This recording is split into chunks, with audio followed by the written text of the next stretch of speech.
Shalom, shalom, shalom, brothers and sisters from all across the four corners of the earth. We're glad to have you here today on this Sabbath with us. We're glad to be back. Elder, how you feeling? Feeling great. Shalom, everybody. We're here from an undisclosed location, each of us. We're not together right now, but we will be again soon. But first and foremost, we want to give all thanks and praise to the Most High, Ahaya, Bahashem Yeshaya, Wa'arawak. For those who do not speak the Hebrew, that is the Father, the Son, and the Holy Spirit. And for those who think that the Son's name is Jesus, you are sadly mistaken. That is a Greek name. Christ had a Hebrew name for all of those who may be watching that are from the Christian church and may not have heard that before. And when we say Ahaya, that is the name that was given to Moses in Exodus chapter 3, verse 14, where he said, when I go to my people, they know a lot of Egyptian gods' names, right? They know Ra, they know Tammuz, they know all of these Egyptian gods. He said, when I say that the God of their fathers have sent them, they're going to ask me what the name is. And he said, tell them Ahaya sent you. And he said, since they don't know my name, give them the memorial. Tell them that the God of Abraham, Isaac, and Jacob have sent me unto you. Right? So the God of Abraham, Isaac, and Jacob is Ahaya, Ashar, Ahaya. I am that I am. Okay? We want to welcome all of the new subscribers to the channel. If you're new to the channel, put a 1 in the chat. It's been a lot since we last went live. We told y'all there was going to be a lot happening these next couple of weeks, and there was going to be exponential growth of the body and of the church. That's right. We've made a lot of changes. We've added a lot of different things to what we're doing, and now we're starting to see the brothers and sisters come in. So welcome, brothers and sisters. We're glad to have you. All praise to the Most High for that. Round of applause for those who are coming in. That's right. All right. So 1,000 subscribers.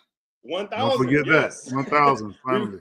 We went from 800 last week to 1,000 in how many, 5-6 days? Somewhere around in there, about a week or so, something like that. And people are still coming in. People are starting to wake up to who they are, not only to who they are, but finding the truth. And I was just talking about this with one of the brothers in the church, is people believe that this truth is just finding out who you are, right? But understand, when this doctrine came out, when the children of Israel when Christ came and brought the true doctrine, that was the truth. They knew back then that they were Israelites, right? Now, so the truth, there's some truth in being an Israelite, but the truth is understanding Christ and his doctrine and what the Most High is coming to do. So all praise to the Most High. We're excited to be here. I got all this energy. I was just nervous a second ago, but I feel great. All right. So everyone who's watching, be sure to like, share, comment, subscribe to the lesson, okay?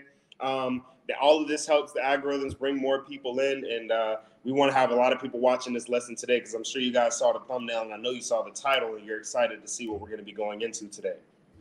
For those who would like to tithe and donate to the work, we are traveling here and there in these next couple of months. We're going to be handing out postcards. We're going to be baptizing. We're going to be teaching. We're going to be feeding the hungry. If you would like to support this work and support this ministry, bring your portion to what we're doing here. We're going to be doing a lot of work for the brothers and sisters all across the world. So if you would like to support that work, even if it's 99 cents, $2, $3, whatever you have to support this work, we have our Cash App right here for tithes and donations. If you're a part of the work and you would like to send your tithes to us, that's right here. And we'll get more into that a little bit later. But for baptism, if you're looking to be baptized into the body, you'd like to find a body near you, reach out to us through the website right here, houseofjudah.com, or you can go right here to our email, houseofjudah.elders@aol.com. Send a message. That'll go directly to the elder. Let us know where you're at. And let us know where you're at and who you are, and we'll see if we can get something set up to get brothers and sisters baptized into the work, into this body, and into this ministry, okay? Now, Elder, do you have any update? Oh, shalom to our brothers and sisters, our body over there in Freetown, Sierra Leone. We know that they're doing their lesson over there right now, but they're going to be tuning in here in a little bit.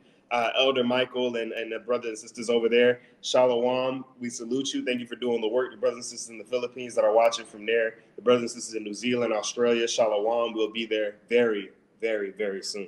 Okay. That's right. So, Elder, do you have anything? No, sir. All right. So, jumping into it. Last week, we went into the 7 churches of the apocalypse in the last lesson that we did, okay? And we went into what the 7 churches were, what the apocalypse looked like, what took place during that particular time period. But one thing that we never went into is the apocalypse.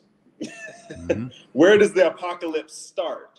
what happens leading up to the apocalypse. And what you're going to find is that where a lot of the people viewing from right now, where you are, is it starts with you. It starts in the United States. That's right. Elder, go ahead and throw up the thumbnail for us. One moment. Today's lesson, what we're going to be going into, is the fall of America at the hands of Iran. Again, I'm going to say this again. The fall of America at the hands of Iran. Right? And a lot of you are probably like, nah, that don't make sense. No way. No way America falls to Iran. We're the most powerful nation on earth. Have you seen our military? This is not a judgment of man, brothers and sisters. This is an act of God.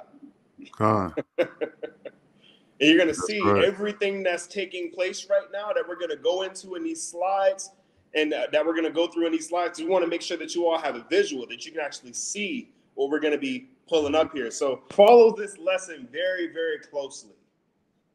And we're going to take our time so that way you can see exactly the way this thing falls out and the way everything unfolds. Understand? So let's pull up the PowerPoint presentation. Put a 1 in the chat if you're following us, by the way. I want to hear from you. This is going to be very interactive. All right. The fall of America at the hands of Iran. We're going to give you step by step everything that happens leading up to the destruction of Babylon and afterward. All right. Let's jump right in. We're going to start at Isaiah chapter 47, verse 1. Okay. One moment. Who is Isaiah Babylon? chapter? Who is Babylon in Isaiah chapter 13 talking about, right? We're going to get into Isaiah chapter 13 here in a couple of slides. But who is the Babylon in Isaiah chapter 13? Because a lot would say, oh, Jeremiah is living during this time. They're saying, oh, Jeremiah, the Babylonian captivity. This is what it's talking about. No. These prophecies double as future prophecies. Remember, the scriptures say nothing. The scriptures say that there is nothing new under the sun. What's happening now has happened before. That's why Christ says, as in the days of Noah, so shall the coming of the Son of Man be. These kind of things have happened before, but this right here is the most major captivity the children of Israel have ever been into.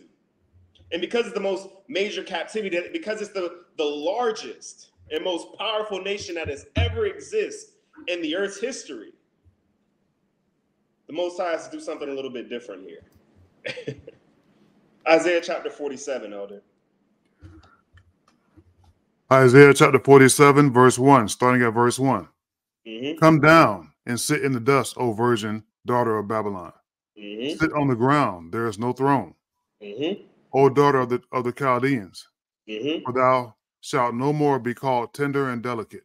So he says, come down and sit in the dust, O virgin daughter of Babylon. Notice how it doesn't say here Babylon. It says the daughter of Babylon.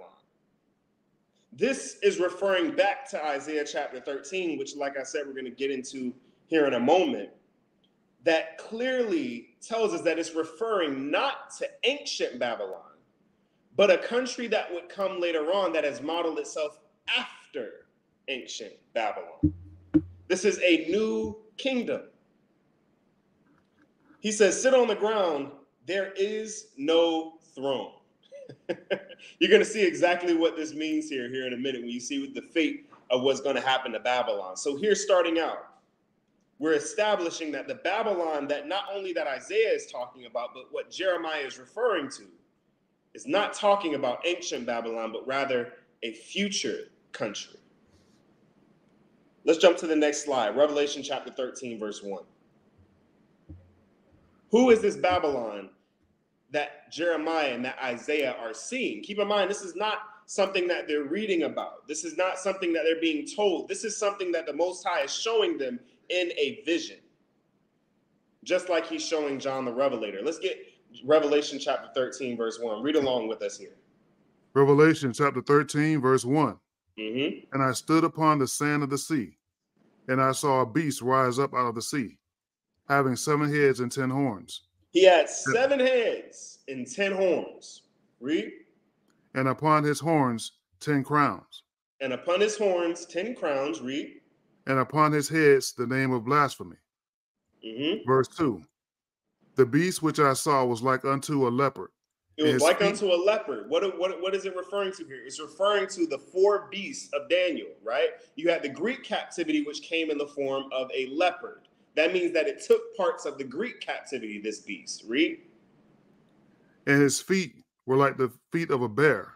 His feet were like the feet of a bear. The bear was the Persian Mede captivity. So now they've adopted parts of the Greek captivity, and they've adopted parts of the Persian Mede captivity. Read. And his mouth as the mouth of a lion. And his mouth as the mouth of a lion. The Babylonian captivity. Read. And the dragon gave him his power. Who is the dragon? That old serpent called the devil. So this powerful beast that will rise at the end has 7 heads, 10 horns, and upon its horns 10 crowns. Follow us here, right? And it's taken parts of all the previous captivities, but what gives this beast its power? Lucifer. The people who would be leading this assault on the righteous through this beast would be the serpent's seed. Amalek, brothers and sisters. Read. I'm back up. We're just setting the stage here. Read. I'm going to back up a little bit. And the dragon gave him his power. And the dragon gave him his power. Read. And his seat. And his seat. And great authority. And great authority. Brothers and sisters, when you see these people sitting in these positions with all this power in the earth, understand it's not them. There's a spirit behind them, just like the king of Tyrus, right? Read. Verse 3. And I saw one of his heads as it were wounded to death. Mm-hmm. And his deadly wound was healed. And his deadly wound was healed. And the world wondered after the beast.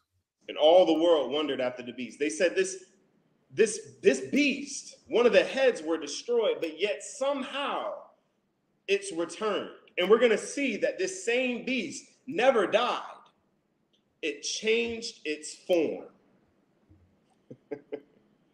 It adapted. The people who survive are the ones that change.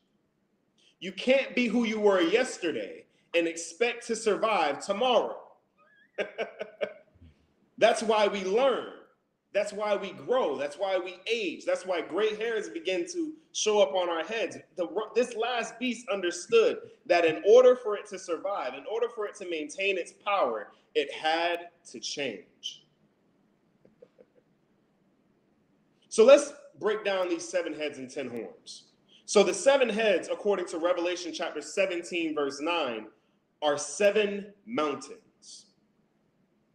Go ahead and read that trip advisor, Elder. One moment. Trip advisor. Okay. Mm-hmm. The 7 hills of Rome are Palestine Hill, Mm-hmm. Aventine Hill, Aventine Hill. Capitoline Hill, Mm-hmm. Caldean Hill, Yep. Echoline Hill, Mm-hmm. Venminio Hill, Mm-hmm. and Crono Hill. Mm-hmm. Each of these hills was a separate settlement and eventually came together from early Roman kingdom. So we see that the only nation that held power of those 4 beasts that sat on 7 mountains was the Roman Catholic Church, the Roman Empire. What was once the Roman Empire and became what we know as today the Holy See or Vatican City. 7 mountains, brothers and sisters. Follow us here. So we know that the 7 mountains are the 7 hills of Rome. So who now are those 10 horns? Let's get that next. Let's go to the next slide. So it says Rome is the 7 heads or the 7 mountains. Who are the 10 horns or the crowns, the crown on each horn? Who are the 10 kings? Now, some people have different ideas of what this list looks like. And the reason for that is because you have to look at what the map originally looked like prior to today's map. A lot of the countries that we see in Europe were not separate, but they were together at one point. Okay, follow us here. The 10 horns are Great Britain, Spain, France, Germany. Now, Germany, the Netherlands. Now, keep in mind, at one point, the Netherlands included not only Belgium, but also Luxembourg. So they were originally a part. That was originally one state, one country. You have Austria-Hungary, which included Croatia and Czechoslovakia. You have North Africa, which included Egypt, Tunisia, Algeria, Morocco, and Libya. All of those were originally one state. 8th, you have Turkey. 9th, you have Greece. And 10th, you have Switzerland. Those are the 10 kings as they originally were. Now, when we see this begin to develop, these countries are very important because these are the very 10 kings that once all power goes back to Rome, they will be the 10 kings once again. And we're going to show you why this is important. Don't worry, we're just setting the stage. Right? So the 10 horns or the 10 kings are these 10 countries right here. Now, if you look at the map that we have from 117 AD, this shows the Roman Empire in its entirety, the amount of ground that it covered, including the land of Israel, which we lost. So these are all the areas that the Roman Empire conquered prior to becoming the Roman Catholic Church. And all of these countries play an integral role in the fall of Babylon. And we'll show you why here in a moment. Let's go to the next slide. We're just setting the stage here, brothers and sisters. Daniel chapter 7, verse 24. How do the 10 horns relate to the daughter of Babylon? Daniel chapter 7, verse 24. You ready for that? Yes, sir. Daniel chapter 7, verse 24. And the 10 horns out of this kingdom are the 10 kings that shall arise. So what Daniel is doing is he's confirming what we read about in the previous book when we were reading from Revelation chapter 13. He says that the 10 horns out of this kingdom are 10 kings. Those are 10 countries. Read. And another shall arise after them. And another shall arise after them. So Daniel says that after these 10 kings, there will arise another king, an 11th king. Read. And he shall be diverse from the first. He shall be diverse from the first. That means that he's different from all the other kings. This king isn't like the others. He's more powerful. He's more cunning. Well, she's more powerful. She's more cunning. Read. And he shall subdue 3 kings. Subdue 3 kings. Keep that in mind, brothers and sisters. Read. And he shall speak great words against the Most High, and shall wear out the saints of the Most High, and think to change times and laws. And think to change times and laws. You're wondering why we're in 2024 and that's offline with the scriptures?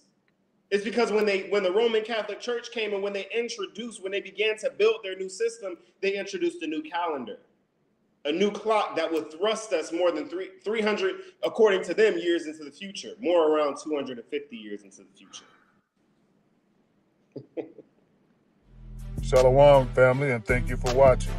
If you want to see more videos like these, including our full-length lessons and live streams, subscribe to our YouTube channel, House of Judah International Fellowship Church. Also, give us a follow on all of our other social media platforms, Facebook, Instagram, and TikTok.